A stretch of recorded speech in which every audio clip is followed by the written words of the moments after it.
Hello, my name is Sacha Dobosque, and this is my faith statement.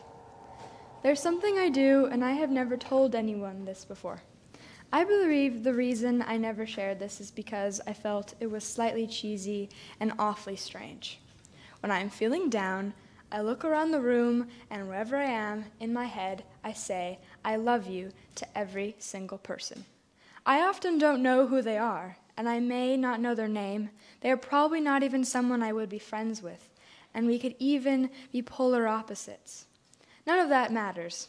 I do this to remind myself that even though I feel alone, I am tied to every other living being on the planet. Sometimes I find myself judging a person by their outward appearance. This happens because I am feeling insecure about myself. I try to catch my mind in these moments, and the better moral side of me wills myself to say, I love you to the person instead. When I'm in an especially sour mood, the sassy side of me will give a witty retort. It might say, no, I don't love that person, or I don't even know them, and even, look at those shoes, how could I love them? Despite this happening at first, I normally find myself softening. Afterwards, I am at ease. It feels as if I have somehow connected with each individual and they don't seem like terrifying strangers anymore. And even though they may not notice my presence. This might seem strange because love is sometimes thought of as something that has to grow and mature as you develop. Why does love have to mean this? Love should not be defined in this way, and it doesn't need to be. It just exists, and by saying it to other people around me, I am more at home in the skin I was born in. When you say, I love you to many people all at once, it feels like you have discovered something inside yourself. It is an invisible change because you didn't say it aloud. Only you can sense the difference. You don't feel detached, and everything fits. You don't feel as small in such a big world. I invite you to do it if you would like, right now. Try by saying it to everyone here. You don't have to say it aloud because that would take time. With your mind, you can shout 1,000,000 I love yous and throw them up in the air so everyone catches one of their own. Imagine what would happen if every single person did this every day and meant what they said. Maybe then we would reach my goal of equality. Equality was woven into my soul long before I had the words to describe it. My faith is in equality and acceptance of all people. I believe that everyone should be treated the same and given the same chance to fish for their dreams. I want a world where people do not change themselves to fit the image of another, where no one feels lesser because something they cannot control. It might be too much to ask, but I love to dream. I believe that faith is the tune that plays deep down and has been there since you were an infant. This tune is a song that matches how you feel inside and encompasses all your dreams and values. It can be overshadowed by other noises, but this piece of yourself will always continue to play. You just have to listen. Your faith should not keep you from loving every person around you. Your faith should not withhold you from being yourself. Your faith should not put you in chains or tell you to hurt another.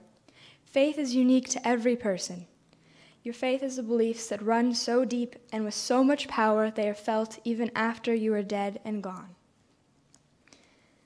Faith is what you hold dear to your soul and what comforts you when no one else understands. The beliefs and values are like the blood that runs through your veins and nourishes your mind and body. My faith of equality is what keeps my goals vivid and reachable when I want to turn away.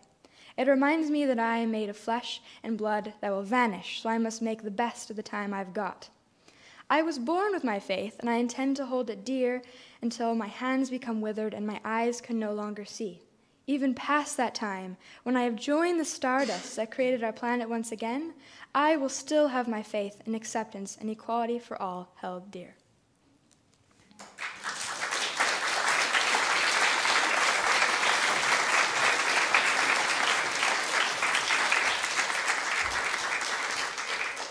Hi, my name's Gabriel Gwynn, and writing this wasn't easy. I don't have any earth-shattering beliefs, just the basic ones. When I looked up the definition of belief, it says, an acceptance that a statement is true or that something exists. Such a simple definition for such a complex idea. There are certain questions associated with the word belief, like, do you believe in a God or higher power, reincarnation, an afterlife, and that everything happens for a reason? The answer for me, right now, at this point in my life is no, I don't believe in those things. Whether that answer is going to change as I do, I don't know. Some of the things I believe in are the loyalty and love of my family and friends. Being an only child, to have peers that relate with me and help me find who I am in life is so incredibly important. My family is where I can find most of my support in life, and they show me that support through the trust they give me and unconditional love I get daily. I believe in the beauty of nature, the importance of eating well and exercising daily, the validity of science, and fair and equal justice. Nature is what I love, where I feel most at home and at the same time the most free. Exercising daily is a key part of my well-being, and eating healthy is a large part of staying in shape and living a healthy life. I believe in science because there are many rigorous steps taken within every experiment and test, which makes it a valid source of knowledge, in my opinion. I believe that if you commit a crime, you should receive a fair and equal trial, for the judge and jury to make decisions on the evidence and testimonies presented, and not the person's race, sexuality, and appearance. These are some of the larger pillars in my belief system, and I wouldn't be surprised if they changed over time. Thank you.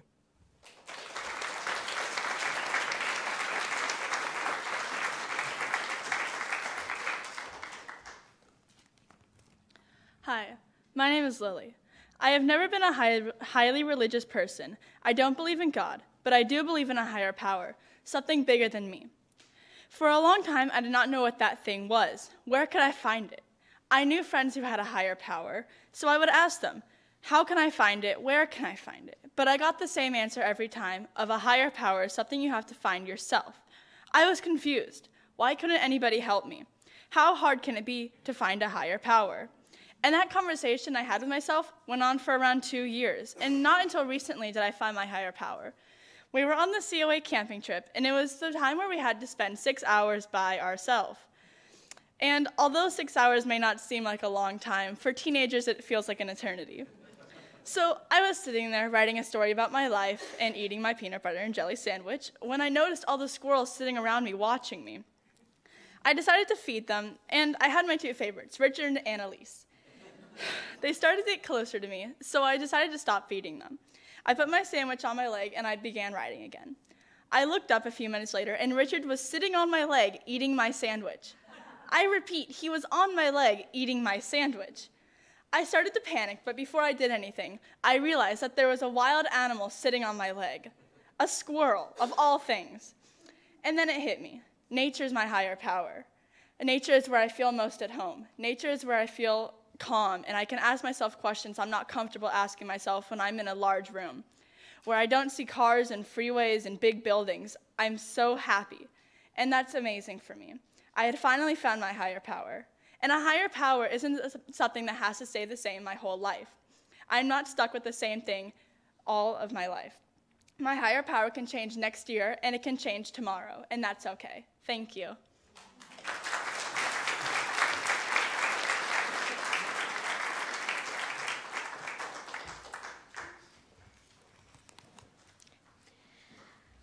The world, life, myself, and others. These are things I believe in and have faith in. God, heaven, and hell. These are things, as of right now, I do not believe in nor have faith in. Hello, my name is Nyla Lavinia, and over the past few months, I have participated in Coming of Age. I really enjoyed it because I got to learn a lot about myself and everyone else. For example, I learned what I believed was a Unitarian Universalist and what our fellowship does. I learned that Unitarian Universalists are kind, and the fellowship is loving and lets everyone be themselves. Everyone here can believe in what they want, and no one can tell them they're wrong. I believe that in our fellowship, you can be you and not feel restricted or afraid of what others may say. Throughout the course of Coming of Age, I learned that I believe in the world, people, others, and myself. What I believe now will no doubt change, whether the change be a big or a little change. I might decide that I believe one thing today, but then change my mind next year or even next Sunday. And this is just one other amazing part of the UU community. For now, I can tell you that I believe everyone in this room is their own person, and we are each an individual human, and no one can tell you you're differently. For the end of my speech, I wanted to put something memorable or funny. I sat down for a while thinking about what this could be. I asked my dad, I asked my mom, I even asked my sisters. None of them answered with the answer that I was looking for. Finally, my mom told me that only I knew the answer. This finally sparked a light bulb. I knew what I was going to write. I wasn't going to sit here and go on about I wasn't going to sit here and go on about God or Buddha.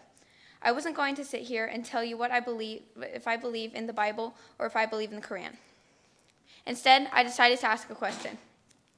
Do you or have you ever had an empty space in your life?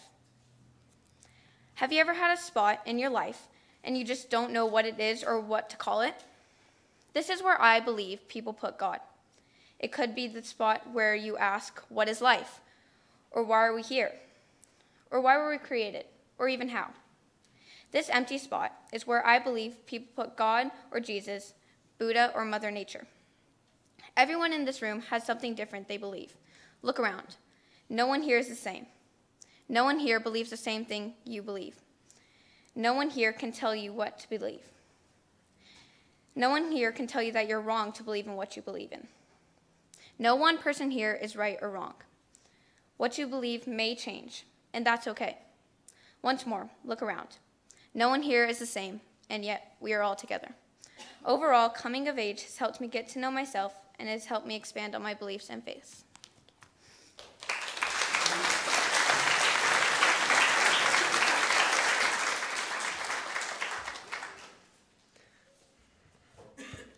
I have faith that by living with your actions dictated by the assistance of 3 ideas, you can achieve a moral and ethical life.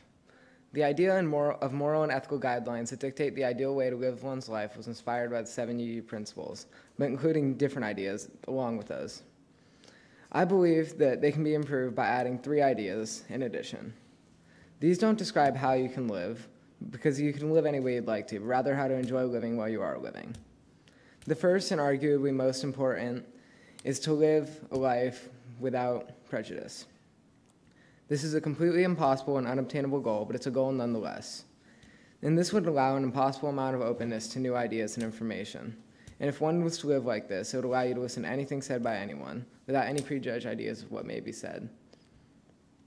The second is to develop a resilience to mistakes, and it's a much more realistic goal. This means it is possible for one to admit that a mistake was made, then it's entirely possible for one to correct the mistake. Preferably, you wouldn't make the mistake again, and you may not be able to reverse whatever mistake was made, but you must certainly know how to fix it. The final part of this that ties it all together is understanding when to put either of these concepts into action. If anything goes against your moral and ethical beliefs, and you know it shouldn't be done, then you shouldn't do it. And I believe that this is at a similar level of importance with the first idea. And if I live like this, I believe my life will be much more morally and ethically enriched.